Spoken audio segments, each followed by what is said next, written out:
سال کے بعد اس کو واپس سونپنا ہی تھا، اس لیے 2 سال کے بعد دائی حلیمہ پیغمبر حضرت محمد صلی اللہ تعالی علیہ وسلم کو اپنے ساتھ لے کر مکہ کی طرف نکل پڑی۔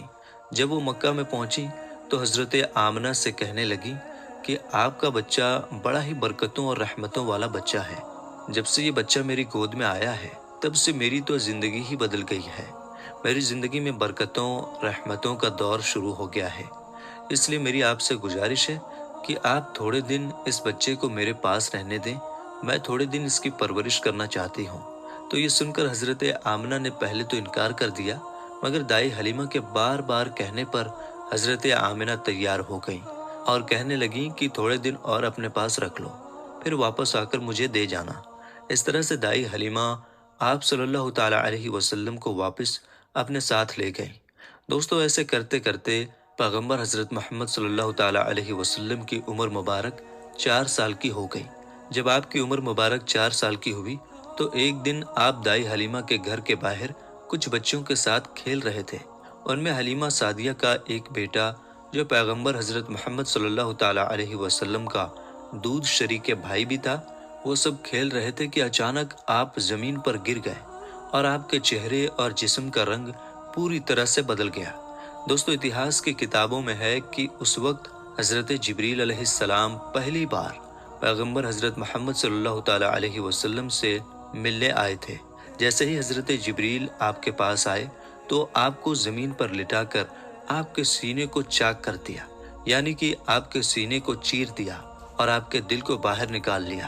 اس کے بعد آپ کے دل کو زمزم کے پانی سے دھویا اور آپ کے دل پر جو ایک کالے رنگ کا چھوٹا سا لوتھڑا تھا اس کو ہٹا دیا اور یہ کہا کہ آج سے شیطان کے حصے کو دور کر دیا، اور اس کے بعد آپ کے دل کو واپس آپ کے سینے میں رکھ دیا۔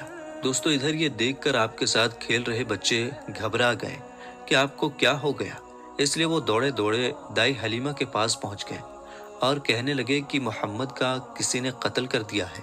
تو یہ سن کر دائی حلیمہ بہت گھبرا گئیں اور پریشان ہو اٹھی اور بھاگتی ہوئی سوچنے لگی کہ مجھے 2 سال کے بعد ہی اس کو اس کی ماں کو دے دینا چاہیے تھا، اب اس کی ماں کو میں کیا منہ دکھاؤں گی۔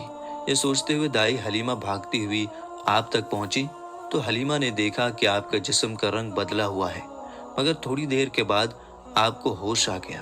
یہ دیکھ کر حلیمہ کی جان میں جان آئی اور کہنے لگی اب اس کو اور نہیں رکھوں گی اپنے پاس۔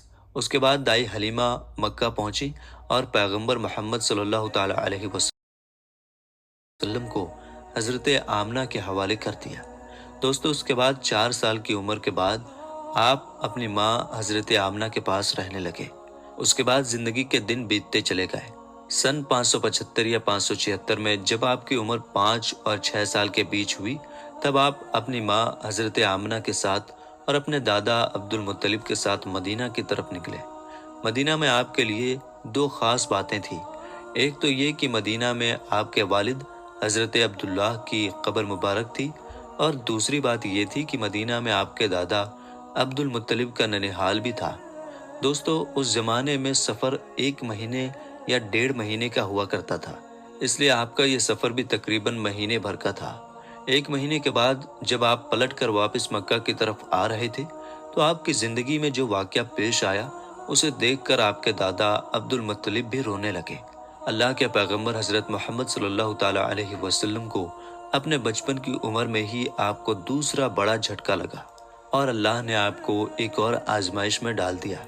دوستو، ہوا یہ کہ آپ جب 1 مہینے کے بعد مدینہ سے واپس مکہ آ رہے تھے تو راستے میں ہی آپ کی والدہ حضرت آمنہ کی طبیعت بگڑ گئی اور وہ بری طرح سے بیمار پڑ گئیں اور اس کے بعد ان کا انتقال ہو گیا۔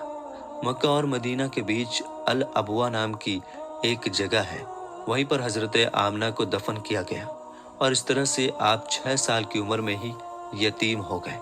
آپ کی اس حالت کو دیکھ کر آپ کے دادا عبد المطلب بہت پریشان ہوئے اور وہ رونے لگے۔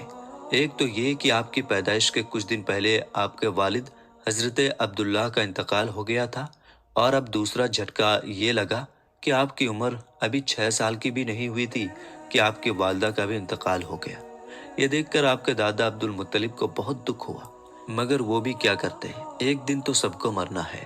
اس کے بعد آپ کے دادا عبد المطلب نے آپ کو اپنی گود میں اٹھایا اور مکہ کی اور چل پڑے، اس فکر کے ساتھ، اس سوچ کے ساتھ کہ آخر اس معصوم سے بچے کے ساتھ ایسا کیوں ہو رہا ہے۔ دوستو، آپ ذرا سوچ کر دیکھیے کہ ان بچوں پر کیا بیتتی ہوگی جو بچپن میں ہی یتیم ہو جاتے ہیں، جن کے والد اور والدہ کا انتقال بچپن میں ہی ہو جاتا ہے۔ اس کے بعد ایسے بچوں کو لوگ دھتکار بھری نظروں سے دیکھتے ہیں، پھر ایسے بچوں کے ساتھ اچھا برتاؤ بھی نہیں کیا جاتا۔ مگر آپ کے ساتھ اللہ کی مدد تھی، جیسا کہ اللہ نے خود قرآن پاک میں ارشاد فرمایا ہے کہ آپ کے یتیم ہونے پر اللہ کی مدد آپ کے ساتھ تھی۔ اسی وجہ سے آپ کے ساتھ اچھا معاملہ پیش آیا اور اللہ نے آپ کو سہارا دیا۔ دوستو، اس کے بعد آپ کے دادا عبد المطلب آپ کو غم کے ساتھ لے کر مکہ میں پہنچے۔ آپ کے گھر کے اندر غم کا ماحول تھا۔ ابو طالب جو آپ کے چچا تھے، وہ آپ کو اس حالت میں دیکھ کر رونے لگے۔ ابو طالب آپ کو بہت چاہتے تھے اور عبد المطلب بھی اپنے بیٹوں سے زیادہ اور اپنے پوتوں سے زیادہ پیغمبر حضرت محمد صلی اللہ تعالیٰ علیہ وسلم کو چاہتے تھے۔ دوستو، ہم آپ کو بتا دیں کہ عبد المطلب وہ شخص تھے جو قریش کے بہت بڑے سردار تھے۔ ان کی لوگ سب سے زیادہ عزت کیا کرتے تھے۔ کعبہ کی چھاؤں میں ان کے لیے ایک خاص فرش بچھایا جاتا تھا جس پر صرف وہی اکیلے بیٹھتے تھے، کسی دوسرے کو اس پر بیٹھنے کی اجازت نہیں ہوتی تھی۔ اللہ کے پیغمبر حضرت محمد صلی اللہ تعالیٰ علیہ وسلم ابھی چھوٹے تھے، کھیلتے کھیلتے وہاں پر آ جایا کرتے تھے اور آ کر اس پر بیٹھ جایا کرتے تھے، اور حضرت عبد المطلب کے ساتھی آگے آتے تاکہ ان کو اٹھا کر وہاں سے الگ بٹھا دیا جائے، لیکن عبد المطلب ان کو روکتے تھے اور کہتے تھے کہ یہ میرا پوتا ہے اور اسے بیٹھنے دو۔ پھر آپ کے دادا آپ کے سر پر اور آپ کی پیٹھ پر ہاتھ پھیرتے اور آپ کو اپنے پاس بٹھا لیتے تھے۔